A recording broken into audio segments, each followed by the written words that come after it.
Hi guys, Flave from Boxing Evolution TV, and I'm joined here by Troy Dureh at the London Holborn Gymbox. How you doing, Troy? Not too bad, thanks. Not too bad. Good stuff. Well, I've just been very fortunate, and I would like to say the pleasure of watching your class, which is the Fight Klub fitness. With a K. With a K, not with a C. Not with a C. So, I mean, as far as boxing or fitness type workouts go, I mean, I have to say that was one of the most fun looking and upbeat classes I've seen in a long time. I mean, what was that the intention behind it when you created it? Yeah, totally. I mean, Fight Klub stands for fighting and clubbing. Yeah, so it's just a high energy workout that fuses, boxing, martial arts. All different types of martial arts, mainly kickboxing and Thai boxing, we do throw in a bit of Taekwondo here and there. But also another passion of mine was clubbing back in the days, and used to love music, house and garage and drum and bass and just the atmosphere in clubs. So I wanted to sort of fuse the two. I always used to bug DJs for the latest CDs and doobie mixes. We've had some really cool DJs DJ live for us. So we've had like Master Steps, we've had DJ Spoonie, Shy FX, Jumping Jack Frost. We're even going to be doing something at the Southport Weekender next year. I'm not sure if that will fit in entirely, there, but we'll do something in the day. But we started it about 10 years ago, so and it's really grown since then. Really, 10 years ago. Yeah. So what is your background then in terms of the fighting arts? So I started off boxing. And then I moved into kickboxing and then into Muay Thai. So they're the three martial arts that I sort of practiced, or three fight sports.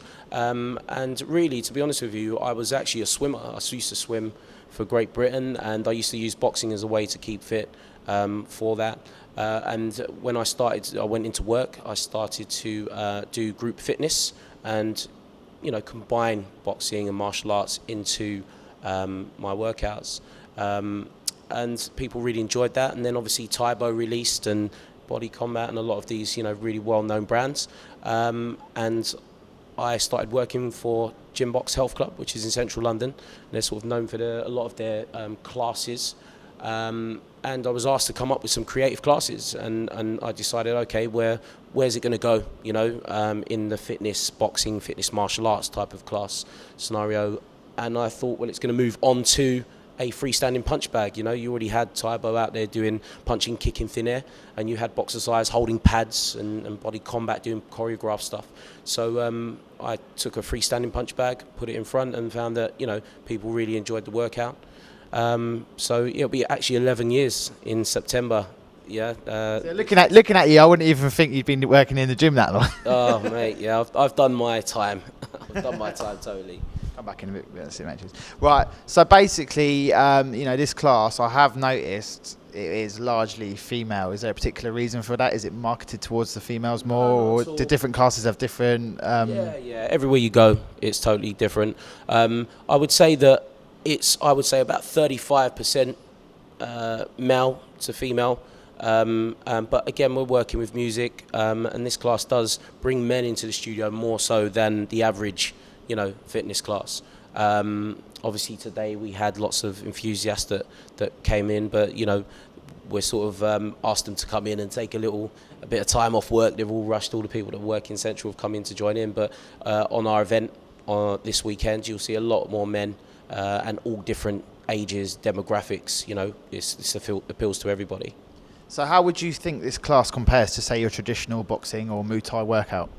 It's calories wise, it does just as well. But I would say that, this isn't a martial art, or, it's not an art form. It's a fitness class. So the way that boxers and martial artists should look at this class is like a pathway. Because, even here, we've found that lots of people have taken up boxing and Thai boxing purely because of coming to this class. We actually feed the numbers. So, combat-related fitness is a great pathway for people that are not that confident. They don't know if they like boxing yet. They don't know if they like the idea of being able to do it, but they're not entirely sure. They want to get involved in the art form. So we sort of get people interested in it, and by the time they get to taking up a martial arts, they're ready, they're open for it, instead of just testing the water and then never seeing them again. So it's almost like a kind of great new way of introducing people to the combat sports, where a lot of the stigma and prejudice attached into people's minds. They think, oh no, but then they try this class and then they start thinking, oh, I want to see how I do in a real boxing. You got it, exactly that. I mean, the Thai boxing club here, they've got so many people from, our classes originally that have crossed over. People that have gone on to compete, even if it's just white collar level. We've definitely, feeding the traffic their way. And do you ask for commission? No, it's one way, I'm afraid. But we definitely get endorsed. By those clubs. They really recommend that people come in. But also we've had martial arts clubs sending their fighters to us to train, because from a cardiovascular perspective, as you've actually seen, it's drill based. It's very relentless. All that we're doing is doing these drills to music, and we're repeating them over and over again. We're mixing it up with high intensity training. We're sort of trying to do realistic combinations. There's a bit of creativity in there, but it's there to try and appeal to everybody. And I suppose, for the people that are more serious, all they have to do is grab a pair of weights or up the tempo of what they're doing, I suppose, and they can make it harder. Totally, we change the speed of the music as well, so that changes the intensity quite a bit. We started off there with, some music that was around about 140 BPM, and then we moved it up to sort of 160. But what we're trying to do here as well is create social groups. You've seen the power of Facebook, and you've seen the way group fitness really is about forming social groups. So we make sure that in each class everybody meets 3 new people. We make sure that at the end of each class you're working together as a team, and what that does is it creates a nice atmosphere. That's what we want. Well, I noticed at the end there you did a group challenge where they were all in teams, and then the last group that hadn't finished, you got everyone else to go over and encourage them to move. That's exactly what it's about. We're not trying to worry about who finished first and celebrate the people that finished first. We're trying to bring the people behind up to standard, and encourage them along. And that's what Fight Club is all about. I don't give it the labels, but a lot of our people, they say Fight Club family, and that's pretty much what it is becoming. Now, one of the things that I particularly liked, and that made me want to join in, was your MCing. Wake up, family, I said up to the ITC. Hey, now, you to the beat, boogie, doogie, doogie. I mean, is that something, where did that idea come from? I just used to mess about in the bedroom and do a bit of rapping when I was younger, but mainly from the events. I used to just motivate vocally, and then I started actually saying those slogans and those words to music, and people used to come up to me and say, oh yeah, you sound like you're rapping or MCing over it, and then I saw a few people starting to not necessarily imitate that style, and then so one day I just threw a Fight Club rap in there, and everyone went nuts. And then I sort of stitched myself up. Now I have to. You have to do it every time. I think that's a major selling point for me, mate, if I'm honest. Okay, and I noticed as well you keep it fun. You've thrown a few little gimmicks in there as well, like you say, do the twerk, or you do the Usain Bolt. Is that all part and parcel of it? Yes, it's what we call animation. Like if you're a boxer or a martial artist, looking in on the class, without actually seeing the whole class, you'd think, oh, what's all this, jazz hand stuff, But what, I've been teaching now for, over 20 years, group fitness. And what I notice, every sort of group fitness lesson, there's a point where people, lose energy. They get tired, get fatigued, yeah? And all I do at that point is I just do something fun, just to lift the spirits and give them a bit of time to recover. And so we sort of do a bit of, shaking and a bit of twerking and, just like messing around stuff. And I call it animation. It's something that it is part of the class, and we ask our instructors that we train to incorporate that into the lesson. And it has a good effect. You've seen yourself, as soon as, everyone's body language is down. Once I see that, we implement the fun stuff, and then all of a sudden it perks back up again, and they're ready to go again, yeah?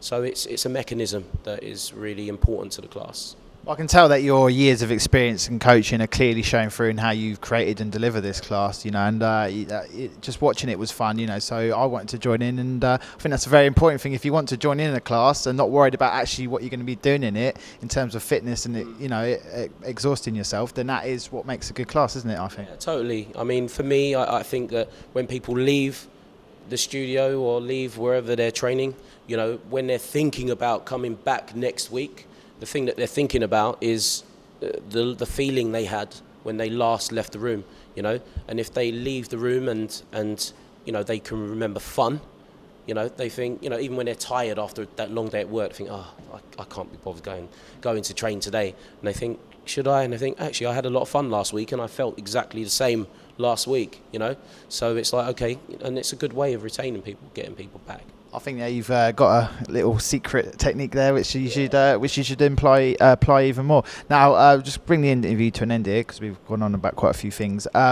You're doing a world record attempt for the largest boxing class this Saturday at the Seni at the Soccer Dome. Is it the O2 Soccer Dome in London? Yeah, the O2 Soccer Dome. I mean, we have a huge, following in the UK. As I said, we started 10 years ago here at Gymbox Holborn. We're now in over 250 clubs, and we're in 5 countries, and we've got 600 instructors around the world. And I thought it would be nice to do some big sort of celebration, and what better way of doing that in the world's largest boxing class. And I looked into it with Guinness, and I believe David Hay just tried to do one as well. Yeah, tried. I think he got probably about 100 less from what I read up about it. We did contact him, David, if you're watching, mate. We contacted you and asked you if you wanted to become a part, but no one got back to us. But we've got a massive following when it comes to boxing related fitness, so pulling together the numbers to break the world record is no problem for us. It would have been the cherry on the cake to get a boxing celeb behind it, but hey ho, next time, And for anyone that's watching at home and wants to get involved with this world record attempt and wants to be part of it, what do they do? Yeah, all you need to do is online. It's www.boxingwr.com. Okay, the W obviously stands for world record. I'll put the link up as well at the bottom. I mean, we've got around about 600 people attending. The record is 498. It was 452 when David did it, and now someone else has broken it. It's 498 that put us under a bit of pressure. But we've got about 600 people already coming this Saturday at the Combat and Strength Show at the O2 London Soccer Dome. Okay, and I'm coming as well, and if I have to join in to take it over that by one person, I'll be doing it. Anyway, guys, this is Troy, and can anyone find you on Twitter or anything like that? Yeah, if you have a look for Troy Dureh, that's Dureh, you can find me on Twitter. Also, you can look at Fight Klub on Facebook, and at Fight_Klub, obviously with a K, on Twitter. All right, guys, well, this is Troy Dureh, and this is Flave from Boxing Evolution TV. Over and out. Get ready, 4, 3,